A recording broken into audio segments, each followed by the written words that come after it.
the attorneys seem to be controlling the emotional beat of what's going on with forestry, where the tribes have that emotional beat or the stories to create the light at the end of the tunnel. I think what's really important and what's going to help alleviate some of those legal challenges is just a grounding in good management. When you look at it in a big picture, harvesting trees is part of forest management. And if you're producing revenue from those treatments, you can stretch those treatments over a lot bigger acreage.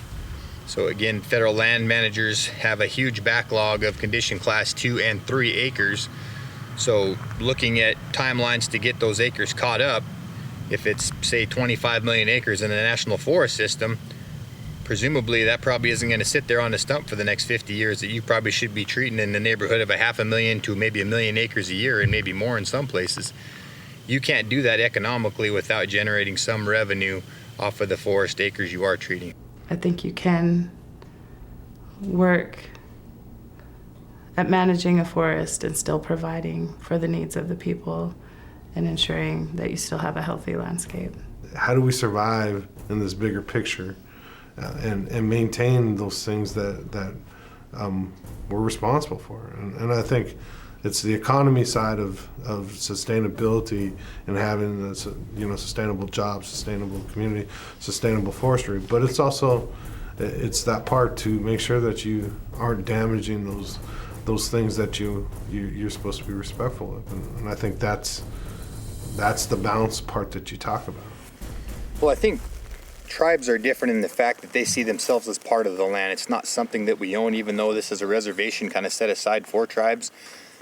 Native people in general see themselves as being part of the land, and they have a long, long history of being stewards of the land. So they do their best to manage or to do activities, because management wasn't really a word back if you went 300 years ago. I'm sure when people went out and lit a fire to clean up some underbrush or some fields, that they didn't say, "Oh, I'm managing." They just said, "No, this area is becoming overgrown. I need to do something to help that. That new brush will be good for wildlife, which will again be good for me."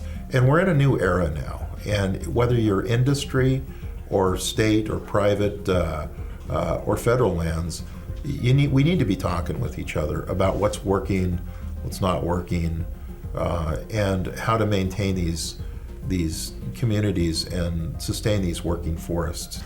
So anchor forests are acres that are managed for, in at least one aspect, timber production, to keep that infrastructure on the landscape so that you can do treatments over a larger acreage.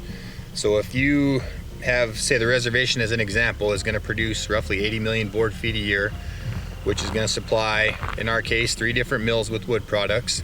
It keeps a certain logging contracting infrastructure in place, a certain trucking infrastructure in place. So not just us, but all of the landowners around us have the flexibility, the tools in the toolbox to go out and do forest treatments to make those stands resilient to insect, disease, or fire. Anchor Forest is saying, look how tribes as an anchor are treating their land. And we're trying to retain the values of having a forest look like a forest, but to be able to pull trees out of there and have an economic viable industry, but at the same time have a forest that provides those foods, that the respect and honor that our people want of that land. I think the public is open to some level of harvest, especially if you do some type of field treatment to follow up like this. Obviously, we like to generate revenue. It's a natural, renewable resource that we can manage, produce the type of stands we want, that give us all the things that we manage for in our holistic management goals, whether that be, again, water quality, fish habitat, wildlife habitat, cultural plants.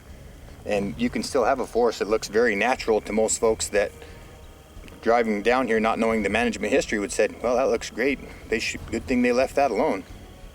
It's a tremendous challenge to try to pull that together. But it's something I think that really we have to try. We have this responsibility and the obligation to try.